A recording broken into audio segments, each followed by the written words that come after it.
ارادہ تو تھا بیٹھنے کا، مگر جب تم خود ہی جانے کا کہہ رہی ہو تو مجبوری۔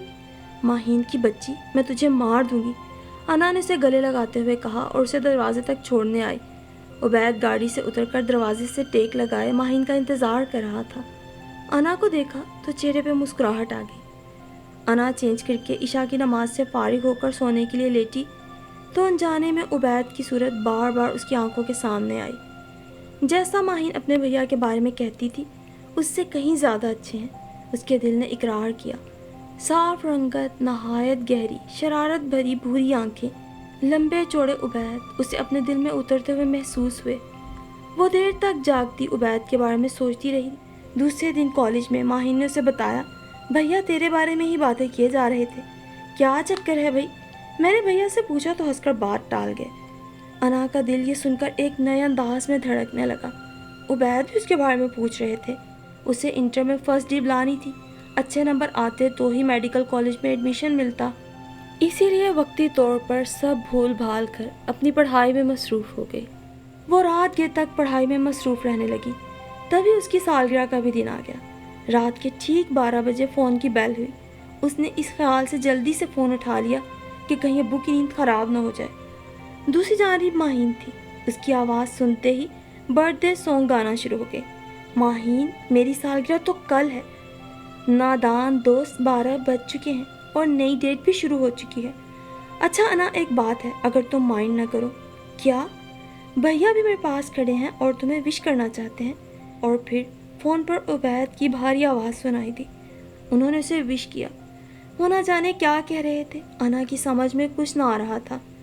عبید کی آواز اس کے کان میں آ رہی تھی۔ وہ ساری کی ساری پسینے میں نہا گئی۔ انا، تم سن رہی ہو؟ دوسری جانب سناٹا محسوس کر کے اس نے ہولے سے پکارا۔ جی، وہ بمشکل بولی۔ انا، میری خواہش ہے کہ کل کا دن میں تمہارے ساتھ گزاروں، اگر تم مناسب سمجھو۔ کیوں؟ اس کے منہ سے بے ساختہ نکلا۔ بھائی، اب اس کیوں کا جواب تو کل ہی دوں گا، انہوں نے ایک گہری سانس لیتے ہوئے کہا۔ سوری، دراصل کل میں نہیں آ سکوں گی، امی گھر پہ چھوٹا موٹا اہتمام کر لیتی ہیں۔ انہوں نے ڈونٹ وری کہہ کر فون رکھ دیا۔ دوسری شام ماہین اس کا گفٹ لے آ گئی۔ ماہین نے اپنی جانب سے اسے ایک خوبصورت رسٹ واچ اور دوسرا پیکٹ تھماتے ہوئے کہا، یہ بھیا کی جانب سے ہے۔ پیکٹ کے اندر سے آتی خوشبو بتا رہی تھی اس میں کیا ہو سکتا ہے۔ اس نے دھڑکتے دل سے پیکٹ کھولا۔ نہایت خوبصورت موتیوں کے گجرے اور ساتھ ایک پرفیوم۔ انا کو موتیے کے گجرے بہت پسند تھے۔ اس کا جی چاہتا تھا کہ اس کی بھینی بھینی معطر مہک کو اپنے اندر اتارتی رہے۔ اب پہن لو ورنہ مرجھا جائیں گے۔ نہیں نہیں، میں نے کبھی بھی اپنے ہاتھوں میں گجرے نہیں پہنے، اس نے گھبرا کر کہا۔ اتنے میں امی بھی کمرے میں آ گئی۔ دیکھیں آنٹی، میں اتنے پیار سے اس کے لیے گجرے لائی ہوں اور یہ ہے کہ انہیں پہن ہی نہیں رہی۔ بات یہ ہے ماہین بیٹی کہ ہمارے ہاں کنواری لڑکیاں پھول نہیں پہنتی، مگر تم اتنے پیار سے لائی ہو تو انا پہن لو، مگر تھوڑی دیر کے بعد ہی اتار دینا۔ ماہین تھوڑی دیر انا کے ساتھ رہی، پھر عبید ماہین کو لینے آ گیا۔ پنک اور آسمانی کنٹراسٹ سوٹ میں ان کے دیے گجرے پہنے انا عبید کے دل کے نہاں خانوں میں اترتی چلی گئی۔ پھر گاڑی میں بیٹھے بیٹھے انہوں نے سر کے اشارے سے اسے تھینک یو کہا۔ وہ اپنے لبوں کی مسکان کو سب سے چھپا کر اندر چلی آئی اور ایک جذب کے عالم میں اپنے بھیگے لب ہاتھوں میں پہنے گجروں پر رکھ دیے۔ وہ دیر تک بیٹھی اپنے ہاتھوں کو تکتی رہی، پھر انہیں ہاتھ سے اتار کر سنبھال کے رکھ دیا۔ دونوں کے دل میں محبت کے پودے کی ننھی منی کونپلیں پھوٹ چکی تھیں۔ پھر بہت سارا وقت گزر گیا، بارہا ملاقات ہوئی، مگر دونوں نے ایک دوسرے پر اپنے جذبوں کا اظہار نہ کیا۔ یہ محبت کے جذبے جو انسان کے اندر پنپتے ہیں اور اس جذبے کو اپنے اندر محسوس کرتے ہیں، یہی حال انا کا ہوا تھا۔ بے وجہ سرشاری کی کیفیت میں رہنے لگی تھی۔ ثنا کی ہر بات پر دل کھول کر ہنستی تھی۔ سبھی حیران تھے۔ امی نے تو باقاعدہ اس کی بلائیں لے ڈالی۔ اس کے فائنل ایگزام نزدیک تھے، اس لیے وہ سب بھول پڑھائی میں مگن ہو گئی تو دن رات کا ہوش نہ رہا۔ جس دن آخری پیپر دے کر آئی، ایک سکون اس کے ملیح چہرے پہ تھا۔ مجھے کوئی ڈسٹرب نہ کرے، میں سکون سے اپنی نیند پوری کرنا چاہتی ہوں، اس نے اعلان کیا۔ آپی، اب اٹھیے بھی، دیکھیں تو مغرب کی اذان ہو گئی ہے اور گھر میں مہمان بھی آئے ہوئے ہیں۔ ہائے اللہ ثنا، سونے بھی دو مجھے، اس نے نیند سے بوجھل آنکھوں کو بمشکل کھولتے ہوئے کہا۔ نہیں، امی جان کا حکم ہے آپ کو جگا دیا جائے، کون آیا ہے؟ اس نے جمائے لیتے ہوئے پوچھا۔ تایا ابو اور تائی امی۔ تو یہ کون سی بڑی بات ہے؟ تائی امی آپ کے رشتے کی بات طے کرنے آئی ہیں ہاشم بھائی کے ساتھ، ثنا نے گویا دھماکے کرتے ہوئے کہا۔ کیا؟ بال سمیٹتے اس کے ہاتھ ایک جھٹکے سے نیچے آ گرے۔ ایسا کیسے ہو سکتا ہے؟ وہ منہ ہی منہ میں بڑبڑائی۔ ہو نہیں سکتا کیا مطلب؟ ایسا ہو گیا ہے، جبھی تو امی آپ کو بلوا رہی ہیں، بس فٹافٹ تیار ہو کے آ جائیں، سب آپ کا انتظار کر رہے ہیں۔ تائی امی کو آپ کا منہ بھی تو میٹھا کروانا ہے۔ ثنا اور بھی نہ جانے کیا کیا کہتی رہی، مگر اس کے کان سائیں سائیں کر رہے تھے۔ ڈھیروں آنسو آپ ہی آپ نکلنے کو بےتاب، جنہیں وہ ثنا سے چھپانے کے لیے تیزی سے باتھ روم کی طرف بھاگی۔ پھر جیسے سارے ہی بندھن ٹوٹ گئے، وہ دیر تک دیوار سے ٹیک لگائے آنسو بہاتی رہی۔ میں کیوں آنسو بہا رہی ہوں؟ کیا میں نے کسی سے کوئی وعدہ کیا ہے یا مجھ سے کسی نے وعدہ کیا ہے؟ میں کسی قول اقرار کی پابند نہیں۔ یہ سوچ کر اس نے بے دردی سے آنسو صاف کیے اور چپ چاپ تائی امی کے قریب جا بیٹھی۔ تائی امی نے اس کی ڈھیروں بلائیں لے ڈالی اور اس کی سرخ سرخ ہرنی جیسی آنکھوں کو دیکھ کر معذرت چاہی کہ مجبوراً اسے نیند سے جگانا پڑا۔ میں تو جانی کب سے اس دن کی منتظر تھی۔ تائی امی نے مسکراتے ہوئے اس کا منہ میٹھا کروایا اور ڈھیروں پیار کرتے ہوئے دعائیں دی۔ یہ سب کچھ اتنا اچانک ہو گیا، نہ آج سے پہلے کسی نے اسے کچھ بتایا، نہ ہی اس کی مرضی معلوم کی۔ وہ اپنی آنکھوں میں آنے والے آنسوؤں کو سب سے چھپاتی اپنے کمرے میں بھاگ گئی۔ سب نے اسے شرم و حیا کی ایک ادا سمجھا۔ اور پھر رات ہی تائی امی کے جانے کے بعد امی اس کے کمرے میں آئیں اور بولی، جب تم پیدا ہوئی تھی نا، اسی دن بھیا اور بھابھی نے تمہیں ہم سے مانگ لیا تھا۔ بیٹا، یہ تمہارے دادا اور دادی کی خوشی تھی، اور یہ بات تو تم اچھی طرح جانتی ہو کہ بھابھی جوڑوں کے درد کی مریضہ ہیں۔ وہ راحیلہ کی شادی کے بعد بالکل تنہا ہو گئی ہیں۔ رہے لڑکے، ان کی اپنی مصروفیات، اسی لیے انہوں نے جلدی شادی کی بات کی ہے۔ 1 ماہ بعد تمہاری شادی کی تاریخ دے دی ہے۔ اللہ تعالیٰ میری بچی کا نصیب اچھا کرے، امی نے بھرائی ہوئی آواز میں کہا اور اسے اپنے سینے سے لگا لیا۔ اور امی کے ایسا کرنے سے اس کے وہ سارے آنسو جو کتنی ہی دیر سے اس کے سینے میں گھٹن پیدا کر رہے تھے، بے روک ٹوک نکل کھڑے ہوئے۔ میری بچی، یہ تو ہر لڑکی کا مقدر ہے، ایک نہ ایک دن اپنے ماں باپ کا گھر چھوڑ کے جانا ہوتا ہے۔ میری دعا ہے اللہ تجھے ڈھیروں خوشیاں دے، مگر امی یہ سب اتنی جلدی، مجھے تعلیم مکمل کرنے دے۔ چھوڑو بیٹا، ڈاکٹری کے خواب کو بھول جاؤ۔ لڑکی کی اصل منزل اس کا سسرال ہے، اس کے شوہر کا گھر۔ اور پھر گھر میں تیزی سے اس کی شادی کی تیاریاں شروع ہو گئی۔ وہ اتنی بد دل ہو گئی کہ اس نے سب کے کہنے کے باوجود پریکٹیکل بھی نہیں دیے۔ کئی دن گو کا شکار رہی۔ کئی دفعہ دل میں خیال آیا ماہین کو فون کر کے بتا دے۔ کتنے ہی دن سے ماہین سے بات نہ ہوئی تھی، نہ اس کا فون آیا نہ خود۔ اللہ خیر کرے۔ ڈرتے ہوئے اس نے فون کیا تو علم ہوا ماہین اپنے بھائی کے ساتھ لاہور کزن کی شادی میں گئی ہے۔ اور پھر دن تیزی سے گزرنے لگے۔ شادی میں ہفتہ رہ گیا۔ پرسوں اس کی مائیوں اور مہندی کی رسم تھی۔ ماہین ابھی تک واپس نہیں آئی، بلکہ اسے تو کچھ علم ہی نہ تھا۔ تبھی ماہین کی گاڑی کا ہارن سنائی دیا۔ ماہین آ گئی اور یقیناً اس کے ساتھ عبید بھی تھا۔ انہوں نے اپنے مخصوص انداز میں ہارن بجایا تھا، مگر اس مرتبہ وہ دروازہ کھولنے نہیں بھاگی، اپنے کمرے میں ہی ماہین کا انتظار کرتی رہی۔ تبھی اسے ماہین اور امی کی باتوں کی آواز آئی۔ امی شاید اسے شادی کے متعلق بتا رہی تھی۔ یہ دھماکہ خیز خبر سنتے ہی وہ شور مچاتی اس کے کمرے میں آ گئی۔ کمرے کا دروازہ بند کر کے اس کے پاس آئی اور پتھرائی ہوئی آواز میں بولی، انا، یہ تو کیا کر رہی ہے؟ میں کیا کر رہی ہوں؟ کیا تو نہیں جانتے عبید بھیا؟ ماہین نے انا کو جھنجھوڑ ڈالا۔ نہیں، میں کچھ نہیں جانتی۔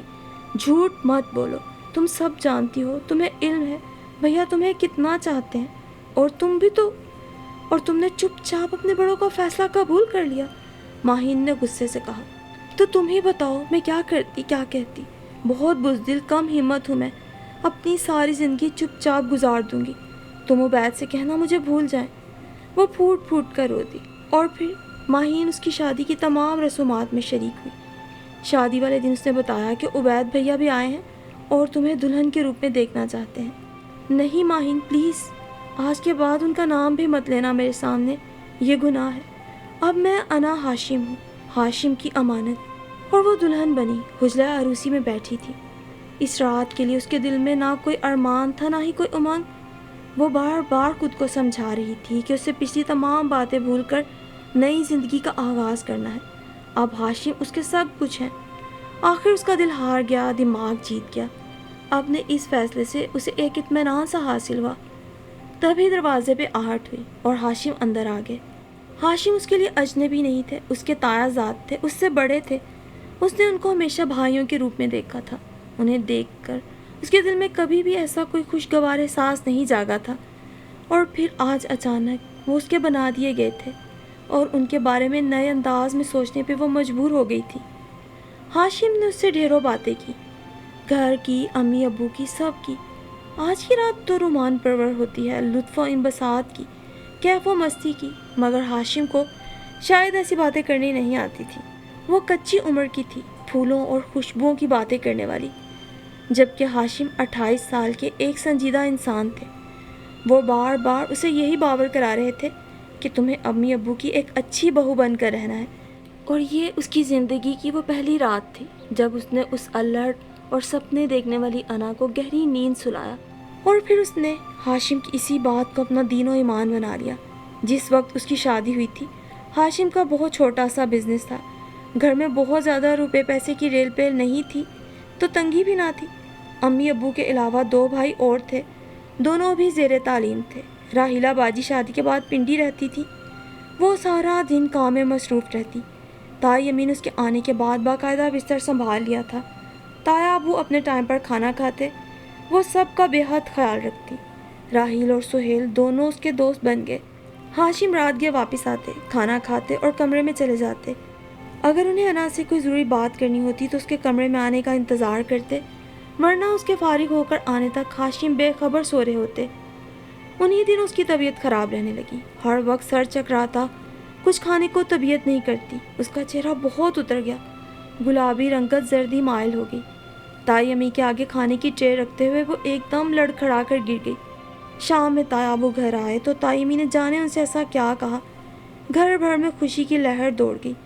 رات میں جب ہاشم آئے تو وہ ان کے ساتھ ہی تایا ابو تائی امی کے کمرے میں آئے۔ مبارک ہو بیٹا، ہمیں انا نے بہت بڑی خوشخبری سنائی ہے، تائی امی نے کہا۔ میں نے کچھ بھی نہیں کہا امی، اس نے معصومیت سے پلکیں جھپکا کر کہا۔ پاگل ہے، بالکل، انہوں نے ہنس کے کہا۔ کیا واقعی تم اتنی معصوم ہو یا صرف پوز کرتی ہو؟ اپنے کمرے میں اس نے یہی سوال جب ہاشم سے کیا تو انہوں نے طنزیہ لہجے میں کہا۔ کیا مطلب؟ اس نے حیرانی سے پوچھا۔ مطلب یہ، تم پڑھی لکھی ہو، تم نے بایو پڑھی ہے، تو واقعی تمہیں علم نہیں تم ماں بننے والی ہو؟ اور ان کے منہ سے یہ سن کر مارے شرم کہ اس کا برا حال ہو گیا۔ اس لمحے وہ توقع کر رہی تھی ہاشم اسے پیار سے گلے لگائیں گے، کوئی خوبصورت جملہ کہیں گے، مگر ایسا کچھ نہ ہوا۔ انہوں نے صرف اتنا کہا، کل چچی جان کی طرف چلیں گے، تم ان کے ساتھ ڈاکٹر کو دکھانا۔ وہ چپ چاپ لیٹ گئی۔ تائی امی خود تو بستر سے اٹھ نہیں سکتی تھی، مگر پھر بھی حتی الامکان اس کا خیال رکھنے کی کوشش کرتی۔ انہی دنوں راحیلہ باجی بھی پنڈی سے آ گئی، وہ بھی بے حد خوش ہوئی۔ ہاشم کا رویہ وہی روکھا پھیکا، وہ اپنے کاروبار کو فروغ دینے کی جد و جہد میں رات دن مصروف ہو گئے۔ اس کا حال بھی پوچھنے کی فرصت نہ تھی۔ دن تیزی سے گزر رہے تھے جب ایک دن اسے ہاسپٹل جانے کی ضرورت پیش آئی۔ تائی امی نے ہاشم کو فون کیا کہ فوراً گھر آ جاؤ، مگر اس موقع پہ بھی انہوں نے معذرت کرتے ہوئے کہا، ابو کو بلا لیں، وہ لے جائیں گے، میری بہت اہم میٹنگ ہے۔ وہ پریشانی کے عالم میں سب کو فون کر رہی تھی۔ امی کے پاس فون پہنچا تو وہ فوراً ہی آ گئی، پھر تایا ابو اور امی کے ہمراہ ہاسپٹل آ گئی۔ ڈاکٹر نے بتایا کچھ مسئلہ پیدا ہو رہا ہے، نارمل ڈیلیوری نہیں ہو سکے گی، ہمیں آپریشن کرنا ہوگا، ان کے شوہر کے سائن ضروری ہیں۔ اور یہ کام بھی تایا ابو نے انجام دیا۔ وہ موت کی دہلیز کو چھو کر ایک نئی زندگی کو پلٹ آئی۔ ہاشم حسب معمول رات گئے ہاسپٹل آئے، کچھ دیر اس کے پاس کھڑے رہے، پھر بنا کچھ کہے چلے گئے۔ وہ اس وقت بھی ان کے منہ سے کچھ اچھا سننے کی حسرت دل میں لیے رہ گئی۔ حیدر کی پیدائش کے بعد اس کی مصروفیات میں بے حد اضافہ ہو گیا، اس کے بزنس کو کافی ترقی حاصل ہوگی، اس کی مصروفیات میں بھی اضافہ ہو گیا۔ انہی دنوں ان لوگوں نے گھر شفٹ کر لیا اور ڈیفینس میں بنگلہ خرید لیا۔ گھر میں گھریلو کام کاج کے لیے 2 نوکر رکھ لیے گئے۔ تبھی وہ سب اپنی زندگی کے ایک عظیم صدمے سے دوچار ہوئے جب تائی امی شدید بیماری کے عالم میں رخصت ہو گئی۔ آخری وقت تک اس نے جی جان سے ان کی خدمت کی، اور آخری وقت تک تائی امی کے لبوں پر اس کے لیے ڈھیروں دعائیں تھیں۔ اور پھر جب کچھ دنوں بعد اس کی سالگرہ آئی، راحیل اور سہیل نے مل کر چھوٹا سا اہتمام کر لیا، اپنے طور پہ اسے گفٹ بھی دیے، مگر وہ ہاشم کی مبارکباد اور گفٹ کی منتظر رہی، حالانکہ اس کے پاس ہر شے تھی۔ ہاشم نے کبھی اسے تنگی نہیں ہونے دی تھی، پھر بھی تحفہ تحفہ ہوتا ہے۔ یہ بھی نہیں تھا کہ ہاشم کے طور طریقے جانتے نہیں تھے۔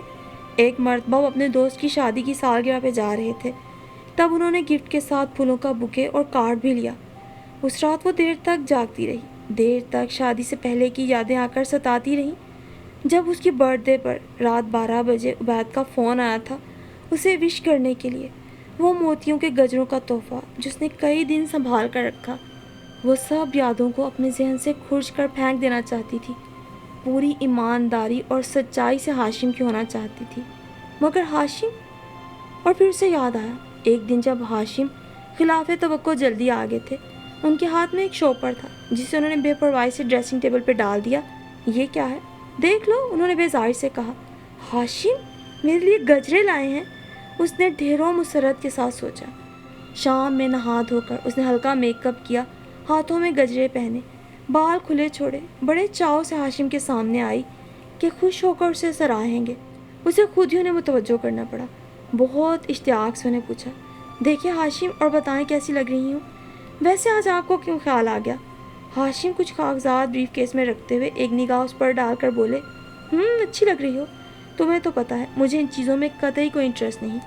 وہ کل عادل میرے ساتھ تھا، سگنل پر گاڑی رکی تو ایک بچہ لے آیا، زبردستی اس نے مجھے دلوا دیے کہ بھابھی کے لیے لے لو۔ ہاشم نے تو اس طرح بات کہہ دی جیسے عام سی بات ہو، مگر انا کا دل پوری طرح ٹوٹ گیا۔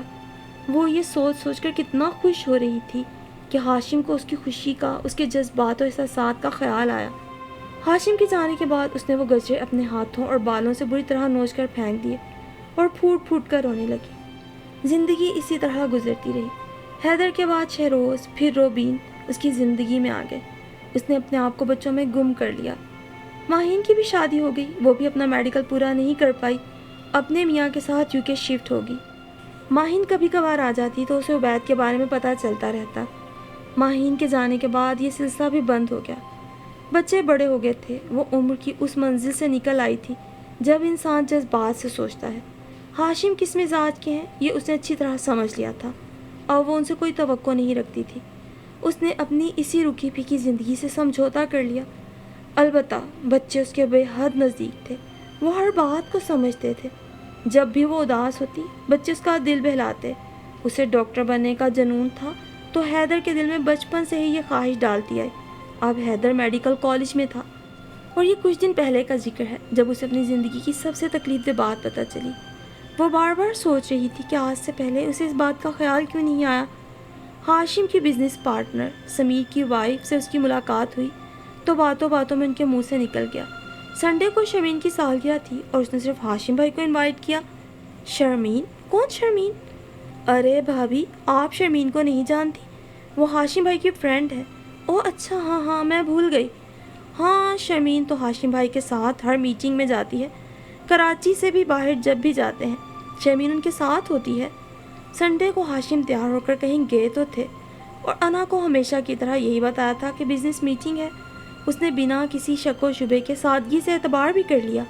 رات گئے جب ہاشم آئے تو ان کے ہاتھ سے کوٹ لے کر ہینگر کرتے ہوئے اس نے بظاہر بے پرواہی سے پوچھا، ہاشم، سنڈے کو آپ شرمین کی سالگرہ میں گئے تھے، تمہیں کس نے بتایا؟ آپ کیا سمجھتے ہیں اگر آپ مجھے کوئی بات نہیں بتائیں گے تو مجھے پتہ نہیں چلے گی؟ مجھے یہ بھی معلوم ہے کہ آپ جب بھی بزنس کے سلسلے میں کراچی سے باہر جاتے ہیں وہی آپ کے ساتھ جاتی ہے نا؟ ہاں ہوتی ہے، تو پھر تمہیں کوئی اعتراض ہے؟ انہوں نے چپتے ہوئے لہجے میں کہا۔ نہیں، میں آپ کی لگتی ہی کیا ہوں جو اعتراض کروں؟ دیکھو انا، تم غلط سمجھ رہی ہو، ایسی کوئی بات نہیں۔